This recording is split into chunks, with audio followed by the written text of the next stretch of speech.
Welcome to the Analytics Engineering Podcast, featuring conversations with practitioners inventing the future of analytics engineering. This week is one of our favorite weeks of the year because it's COALESCE. COALESCE is DBT Labs' annual online data conference dedicated to the advancement and practice of analytics engineering. We have nearly 100 speakers giving talks across 5 days. And this year, we have more than 10,000 attendees. We're broadcasting a few talks in the podcast so that our listeners don't miss out on the great content. You're about to listen to Emilie Schario, who's an early DBT community member, data extraordinaire, and data strategist-in-residence at Amplify Partners. In this talk, she argues against the title data scientist, instead choosing some variation of the core 4 data roles: data analyst, analytics engineer, data engineer, and machine learning engineer. This talk is super fascinating because I think the overclassification of different roles in data at times can create more harm than good. And Emilie breaks it down, explaining which roles should be delineated and why. Okay, without further ado, let's hit play.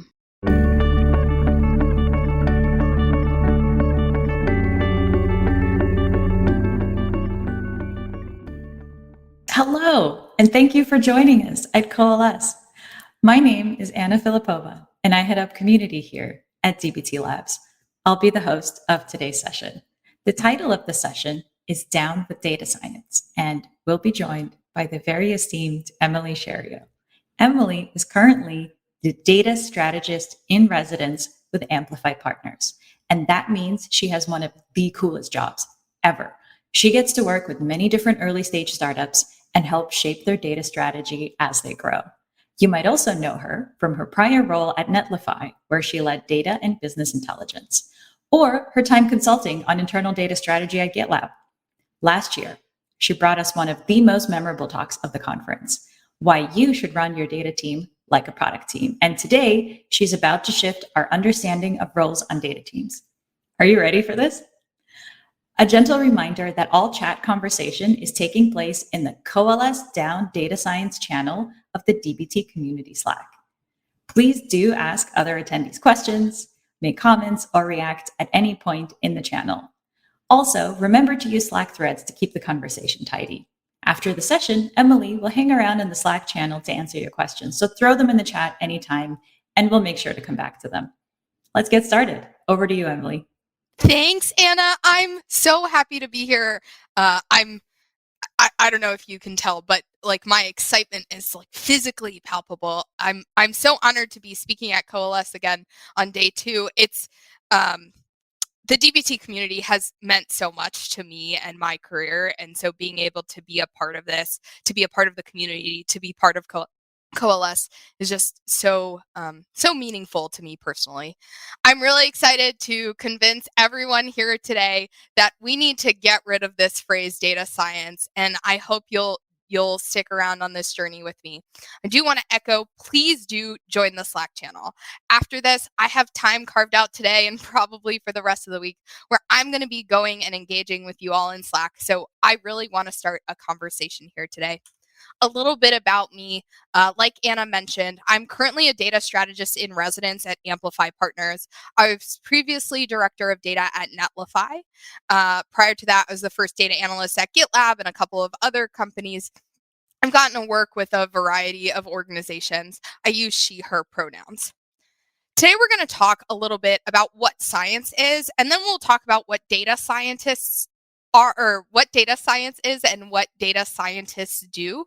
We'll talk about the work that data teams are doing, the core 4 roles that you should have on your data team, career paths, and how at the end of the day, this is all about leveling up the data profession. So let's start with this question. What is science?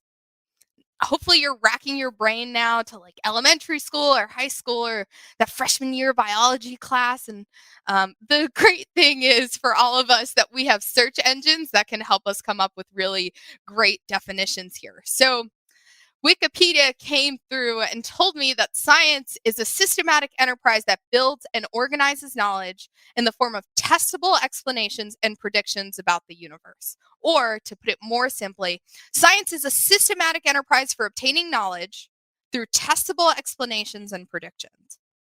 And when you read this definition, hopefully what comes to mind is the scientific method, right? We see something, we research what already exists about it, we form a hypothesis, we actually experiment on this, we analyze data, and then we share our conclusions, and that should draw and create another question.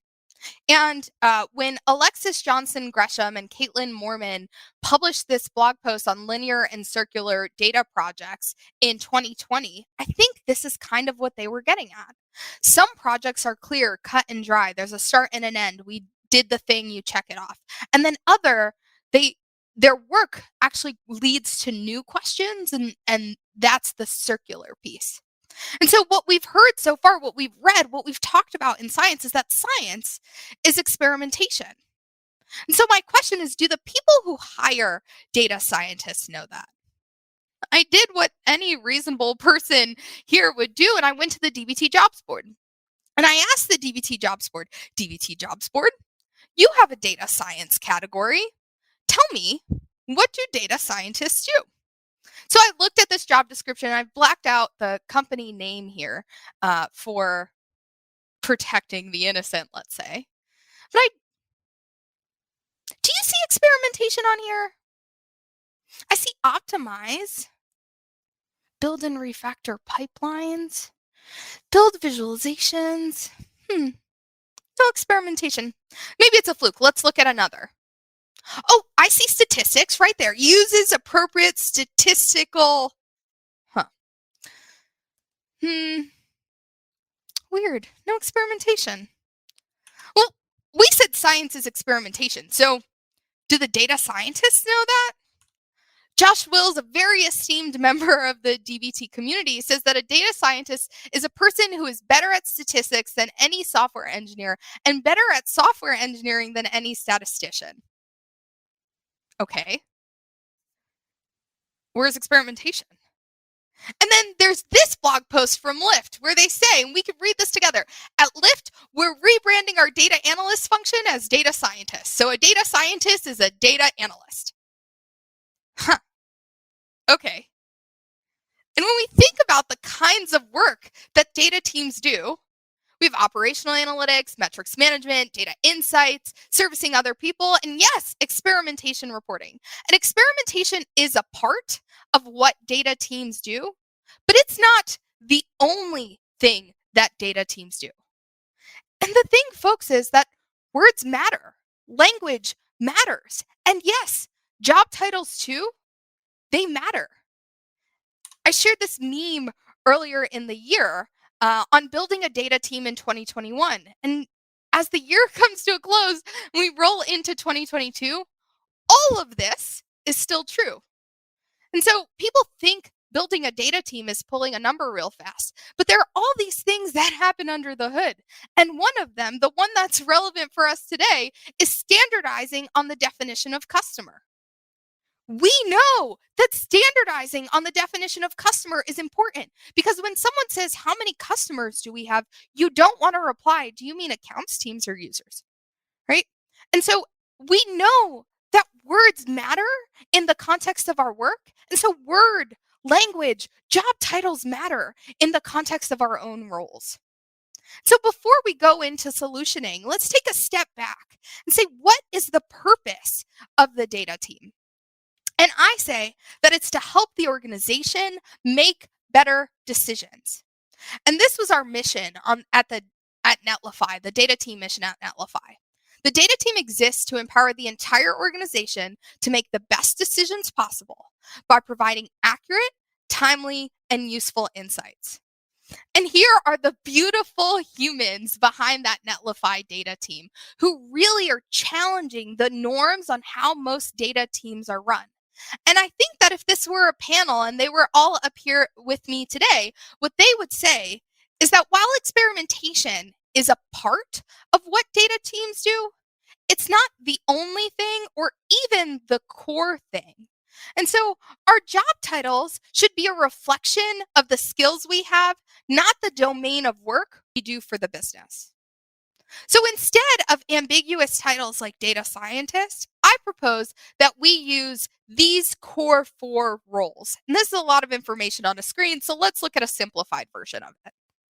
Data engineers move data from outside of your ecosystem in.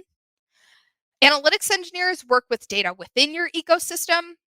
Data analysts present insights and analyses to your stakeholders. And machine learning engineers build and productionize machine learning models.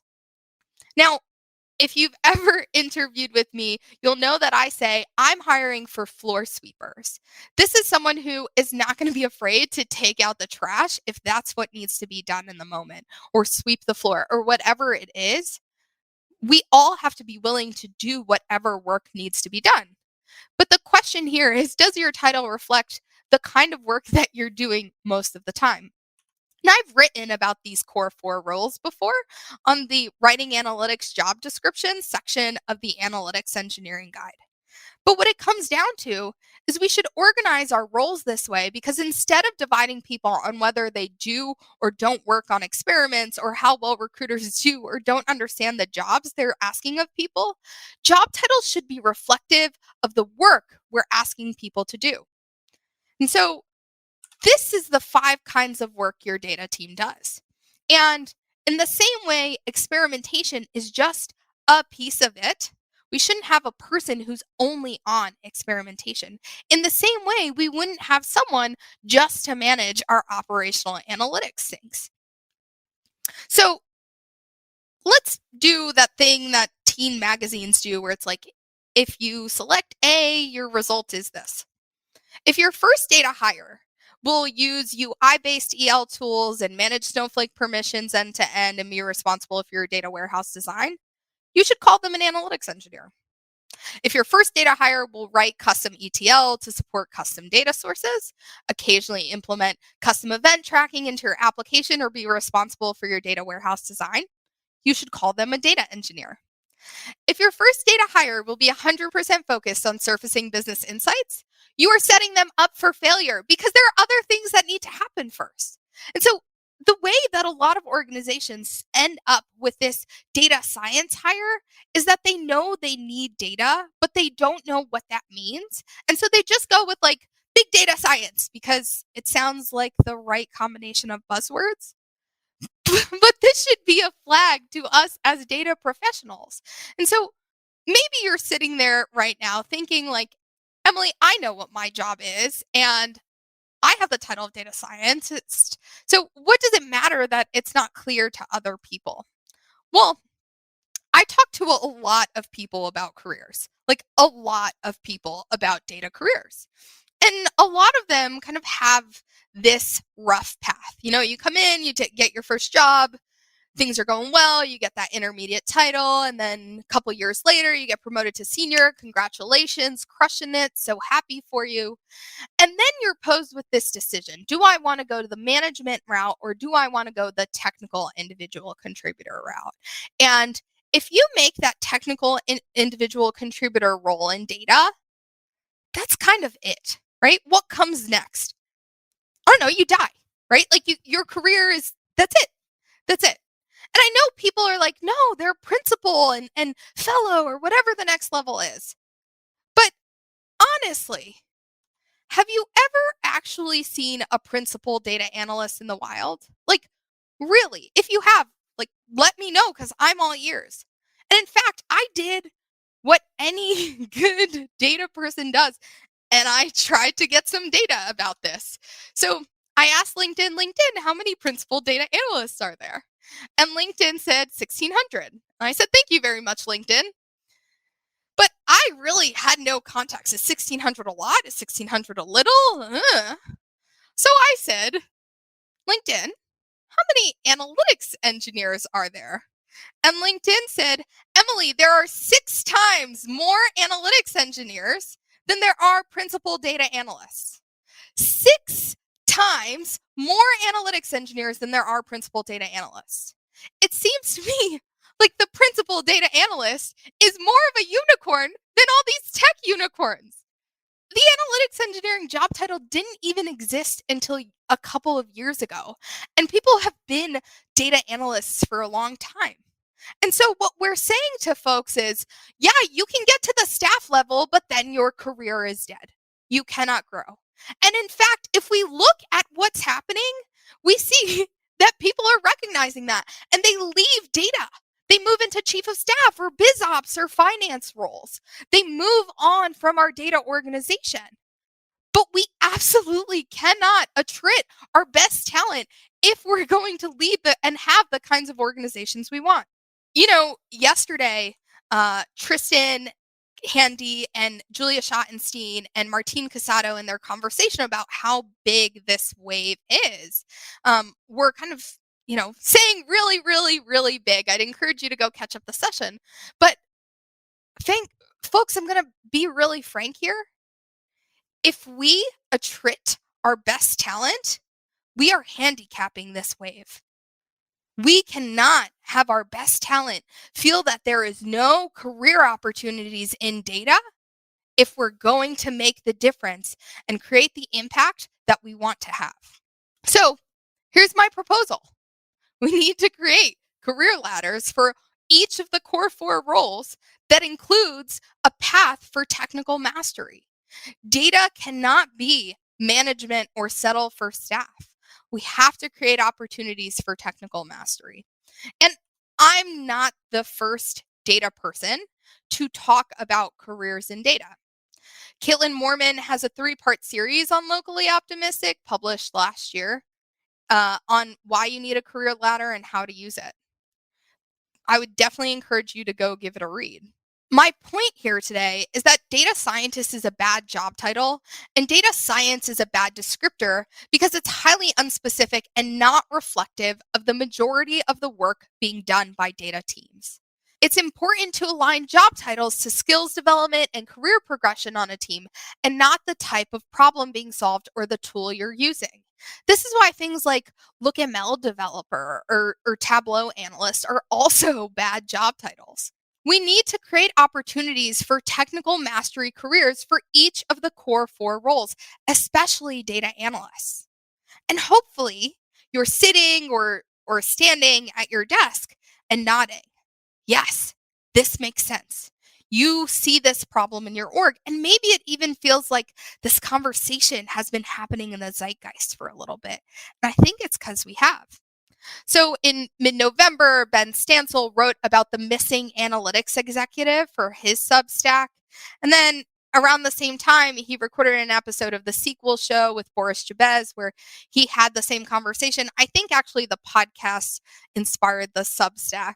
And then back in October, Steph Olofsdottir of Avo and Lori Voss of Netlify had a similar conversation where they talked about how companies often use this data scientist job title as a crutch. And then just last week, Not So Standard Deviations, hosted by Roger Pang and Hillary Parker, had a really interesting take on this where someone from the audience sent in a letter, and what they said in this letter was like, hey, my current job title is data scientist, and but I do all these other things in my job. Like, what should my job title actually be? And Hillary says, don't veer from data science as a job title because it does pay more than other job titles. And the more you can keep the air of mystique around what you do, the more you'll get paid. And the sad fact is that this is 100% true. This is totally true. Data scientists make more money than a lot of their other data peers, but this is optimizing for the short-term salary bump. And instead, we should really focus on solving the problems with why there's this ambiguity and this air of mystique in the first place. And this is still a conversation that is happening. The Analytics Engineering podcast in September had an episode with Tristan Handy and Julia Schottenstein and Caitlin Colgrove, where they talked. One of the things that came up was how data analysts are seen as less respected than software engineers. And then just a couple of weeks ago in the Analytics Engineering Roundup, Tristan wrote about the future of analytics in companies and how we're actually going to see a big dispersion of analytical skills.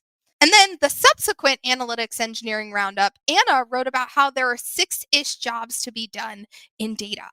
And I think what all of these conversations come to, what this talk, what talking about the types of work that your data team does, what all of this is getting to is that we want to elevate the data profession.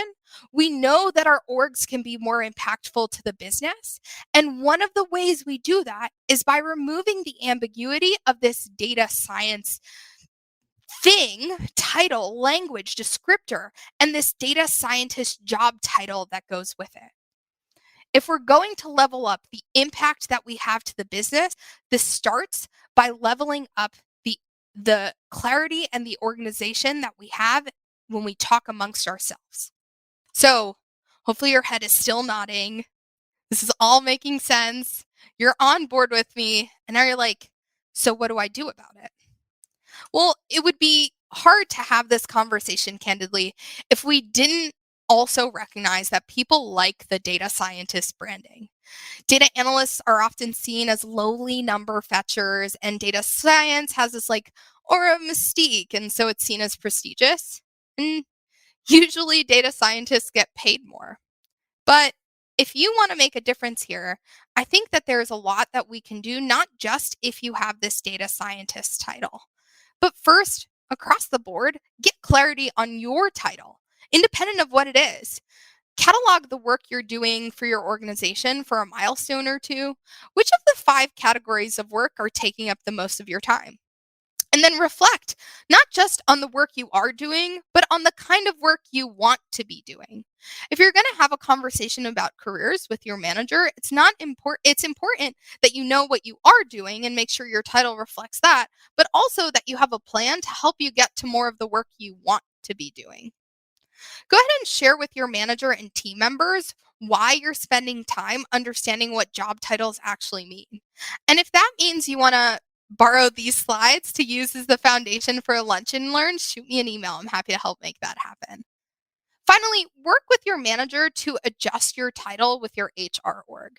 And how this plays out is actually going to be really specific to you and your organization. But having candid conversations can help shape what that process looks like. The other thing we can all do is remember to elevate data analysis. So the engineering part of what we do can seem really attractive. It can be trendy, but recognize that insights come from many types of work, not just experimentation. And then also amplify and share the insights that you or a team member of yours is finding throughout your organization. There's a great blog post from August by staff data analyst at Netlify, Paige Berry, on how to share your data insights to engage your colleagues. Next, we can elevate data practitioners together. So Sarah, who I work with here at Amplify, has this wonderful tweet thread on the importance of bringing data practitioners to the boardroom. But there's a lot more. There are a lot of other rooms besides just the boardroom. So create opportunities for data practitioners to be in the room where the decisions are made, but also create opportunities for them to be doing proactive work. Help break teams out of that service trap. And finally, remember that data people should report to data people. And this graphic comes from a really phenomenal blog post by Eric Bernhardsen. But remember that data people are just as entitled to managers who understand their job as the rest of the organization. And if you want to see or hear about a team that's doing this really well, I would encourage catching up on Erica Louie's talk from yesterday. Scaling knowledge is greater than scaling bodies. So we've done it. Hopefully you're all convinced this data scientist job title has got to go. I want to take a second before we move into questions to recognize that while I might be up here giving this talk today, this is really a conversation that I've been having with the community for many, many months. When I first wrote this proposal for COALESCE 6 or 7 months ago, it was an idea with a couple of pages scribbled out. But this talk is the culmination of many, many conversations I've had with people since. I'm glad to see that a conversation around data careers is so front and center right now. a lot of people like to talk about tools. Tools are trendy, and companies building those tools are really cool. But tools are nothing if we don't center the people using those tools in our conversations. So let's keep this conversation going. Please do let me know what you think in Slack. But I think we're going to bring Anna up here and we can jump into some questions. Thank you so much. That was so much fun. And I know you can't see the Slack right now, but it is blowing up with nodding emojis. Folks are absolutely loving this. Let's start with a question from Amanda. And Amanda says, the most important question is, where can she get a neon data light sign like yours? Etsy. I just ordered it off Etsy. I can find the exact shop I used and send it to you in Slack later. Awesome. Okay, serious question. Dave of Jack Connor's fame yesterday wants to know. Dave says, I feel like we've seen a lot of analysts move into analytics engineering because currently leveling up in analytics seems more synonymous with gaining technical expertise. Mm-hmm. How do you envision leveling up for analysts without moving into the AE lane? Great question. I think this is actually a scope of influence question. So when people talk about like manager, director, senior director, and then VP, at the manager level, you influence your team. And then at the director level, you influence your department. And VPs influence the whole company, right? Excuse me. And I think the leveling up for data analysts needs to be thought about in a lot of the same way. So for a data analyst, maybe you're supporting a pod and then or really advising a pod and surfacing insights that affect that pod. Excuse me. But then as you move from senior to staff and up and above, at some point, and this is what Ben Stansel gets to in that chief analytics officer, is that chief analytics officer is really like the data analyst who most closely surfaces insights to the CEO and is really driving things that change the company's perception. I think we have to try it out and we have to create paths where we're going to do this and get it wrong a little bit. But in the process of getting it wrong, we're going to get it right. I love that. The journey is very much not done yet. We're still in this together and there's still much more learning to do. Related to this, a question from Emilie.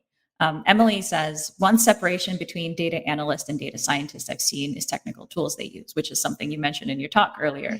BI tools, Tableau, Excel, maybe SQL versus R and Python.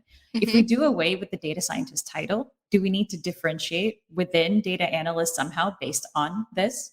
No, we need to decide what tools our teams are using. So if you're going to be using, when I first joined Netlify, we had some people who liked R and some people who liked Python. And one of the first things I did was say, we're not going to support both. And the reason for that is because when your org is like this big, it is very hard to support multiple languages. Maybe only one person knows R and then they leave, or only one person knows Python and then they leave. And now there's all this stuff to maintain. It is very hard to support a lot of tools or languages that are for the same purpose. So I think as an org, you decide what your right tooling is, and then everyone on your team uses that tool. And whether that's an org that is comfortable with both Python and SQL, or R and SQL, or R and Python, or whatever it might be, I'm not going to dictate your tooling to you. But that seems like an artificial way to break down who is doing what. Thank you for that. Guillaume wants to know, and specifically says, yes, exclamation mark. Bringing data practitioners to the rooms where decisions are made is what we should do. However, how do you make that happen when it's definitely not anchored culturally speaking? Yeah, it's a hard problem, and I won't say it's not or pretend it's not. In a lot of ways, the way we get data people in the room is that we get people who see the value of data in those rooms to bring us in. And I I think one of the best ways to do this isn't to try to go really wide and shallow in who you as the data team work with, but instead to serve a few stakeholders very well. And so find an executive or a department that you can really understand the problems that you can help them with, and let them see the value of the data team, earn that goodwill, be useful. And then when you say, hey, can I actually get an invite to that meeting so that we don't have to play telephone afterwards? They will be much more amenable to that ask because they've already seen the value of you and your team. One question for you back on career tracks and career progression. Stephen is asking, is this a natural progression of a field? As a field evolves, does it just naturally become more specialized? Is that what's happening here? Or is there something special and different about data roles? Good question. This is one I've been thinking a lot to myself too. So I work with a lot of earlier stage companies, and they're like, a lot of times their interaction, non-data data stakeholders in those companies their previous interactions with the data team is primarily with data analysts. So when they come into these earlier stage companies, they say, we need to hire a bunch of data analysts, and they don't understand kind of the bigger picture. I think part of the blame here is on us as data people not doing a great job helping other people understand the challenges of our roles.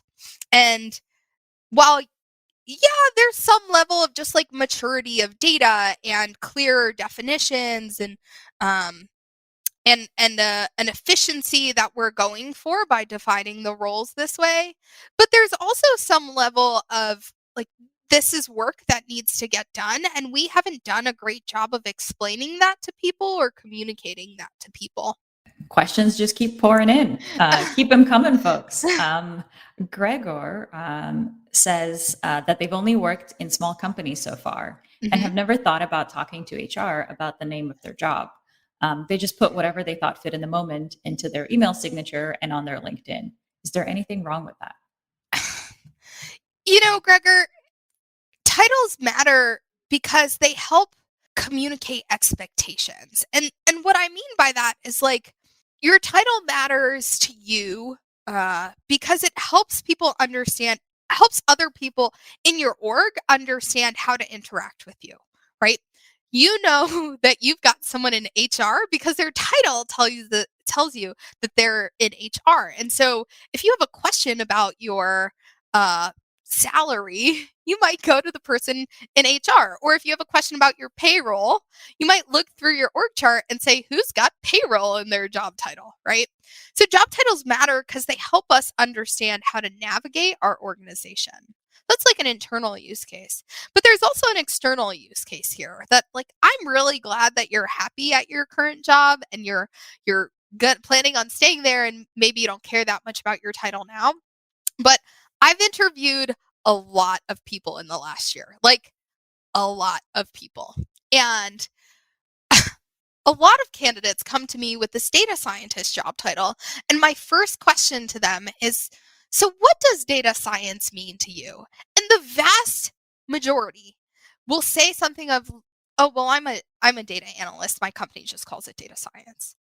And like, yeah, why not just call it what it is, right? We want everyone in the org to know what customers means. We want everyone in the org to know what revenue means. And so we need everyone in the org to understand what a data analyst versus an analytics engineer versus a data engineer is. And this ambiguous title of data scientist, or whatever your title might be, being more exact with it is going to be able to communicate internally and externally the kind of work you're doing. I've got a really related question to what we're talking about, so I'll just jump into it. I've heard of defining a data science team of a small group of analysts, engineers, rather than hiring a data scientist to do everything in companies before. Do you think data science will become a team rather than a single role? I think we should just call it data teams, right? There's a lot more, if we think about that definition of science, there's a lot more beyond just science and experimentation that data teams are doing. So I think data is a better umbrella term than data science. I mean, there are companies with a lot of data science teams, and almost always, in my experience, those teams are a collection of people with the data scientist job title. And so I mean, it's possible, but I think that's still too ambiguous, and we would be better off just having data teams. What do you think about the term decision science or data intelligence? Yeah. So I am not a fan of the business intelligence term. We'll start there. I'm not a fan of the business intelligence term because it feels like business intelligence, or so I've seen like business intelligence analyst, business intelligence engineer, and it feels like people with this business intelligence title, really they're just like glorified dashboard builders, and that term just has a lot of baggage with it at this point, and I'm not sure that's a great branding for us either. Decision science is an interesting one because it helps, like this inclusion of the word decision helps us think about what the goal here is, which is really driving to a decision as quickly as possible, helping the org make better decisions. And so I'm more okay with that. I think that makes a lot of sense. I think it becomes weird when you have a team of like data engineers, analytics engineers, and decision scientists. And I'd probably ask, like, how much science are they really doing? Like, if you're just getting or updating revenue numbers, are you doing decision science? I think what we're better off doing is leveling up, or more clearly articulating and showcasing the value of folks with that data analyst title rather than rebranding. But if what it takes to get people in the room, if what it takes to have the impact we need to get data analysts the salary they deserve is that we have to rebrand it to decision analysts or decision drivers, or analytics translators is another one I've seen, so be it. I like translators. Callum wants to know, and I think this is actually really important to talk about in this context. So when you remove data scientists as a role in a data team, does the analyst swallow all their skills and responsibilities? How can we distinguish between analysts who are focused on dashboarding and reporting and those who conduct more deep dive analysis, modeling, machine learning, regressions, etc.?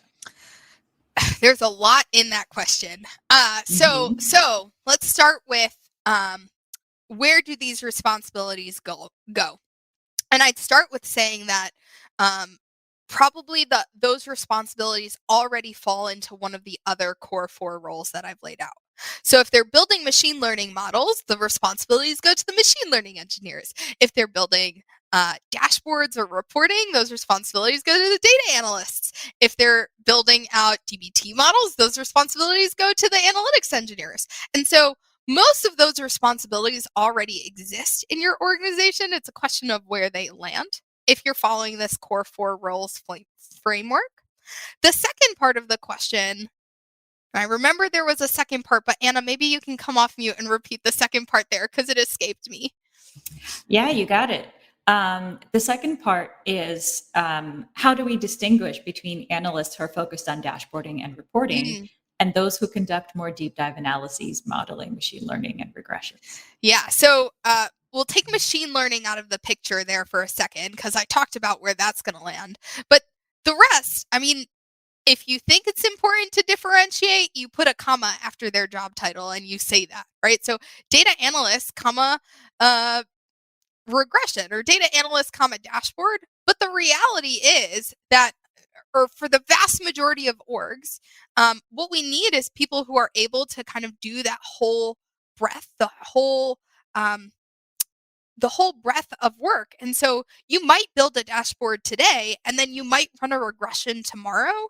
We shouldn't say like, these are the only things that belong to a data analyst. We should be making it easier for data analysts to do the most impactful work to the organization, and then make it as easy as possible for other people to do the lower level or not necessarily the responsibilities that should belong only to the data team.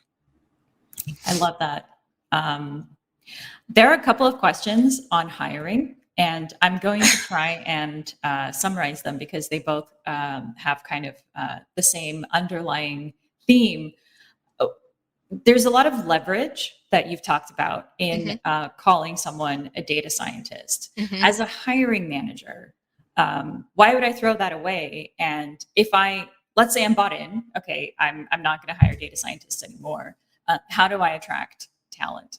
I think the idea of like the data scientist job title should be a flag to people at this point, right? It's ambiguous. Nobody knows what it means. It's just kind of like, And so if I were looking for a job, I wouldn't want the data scientist job title.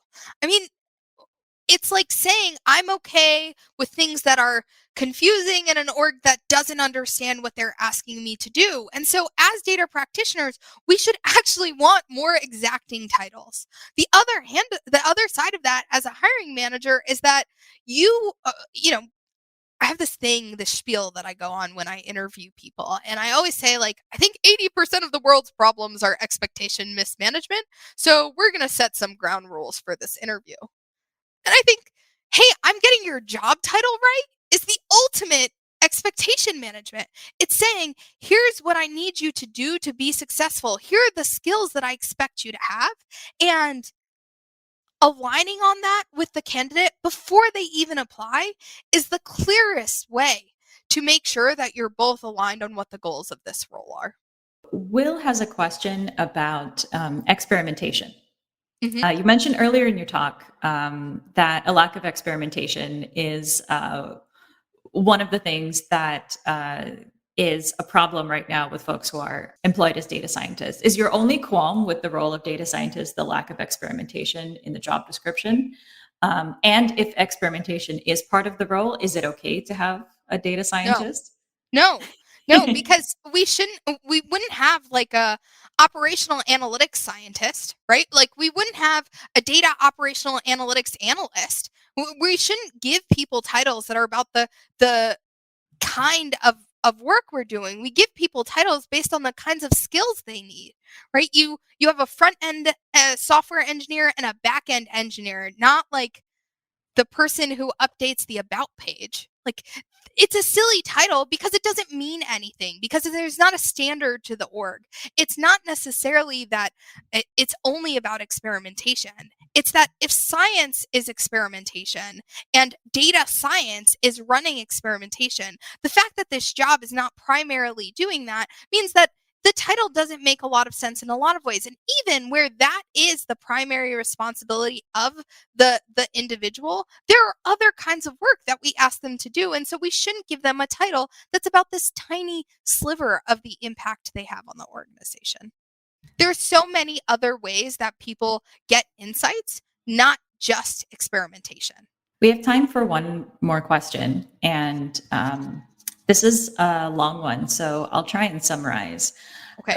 Kyle is asking, how can we convince analyst-focused data roles to separate themselves from data scientists, especially when data scientists will be paid more, even if their function is exactly the same? You also mentioned that organizations view analysis work as less valuable, hence the pay. So do the analysts take one for the data team, as they always do? This really falls on leadership. It's on folks like me who, when presented with that split in the road to go the senior technical individual contributor route or go the manager route, and they chose management, like this is on us to fix. We have the power here. And the answer is we have to fight for the comp bands for our data analysts that is reflective of the impact that our data analysts have to the company.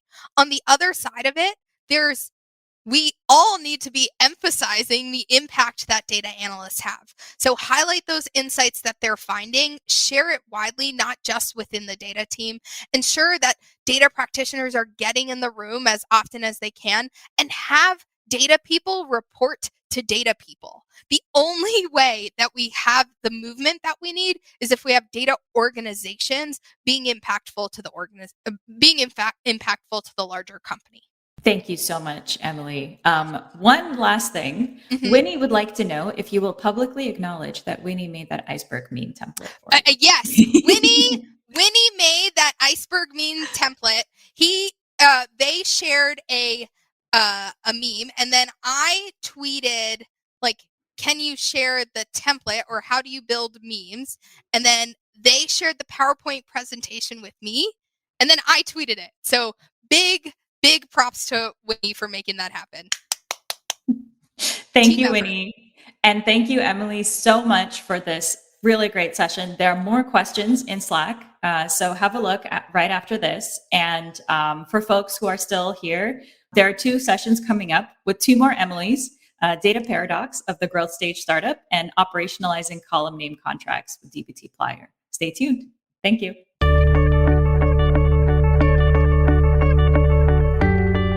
The Analytics Engineering Podcast is sponsored by dbt Labs and is hosted by Tristan Handy and myself, Julia Schottenstein. Have comments, questions, or guest suggestions? Email us at podcast@dbtlabs.com. Our producers are Jeff Fox and David Krevitt. If you enjoy the show, please drop a review or share it with a friend. Thanks for listening.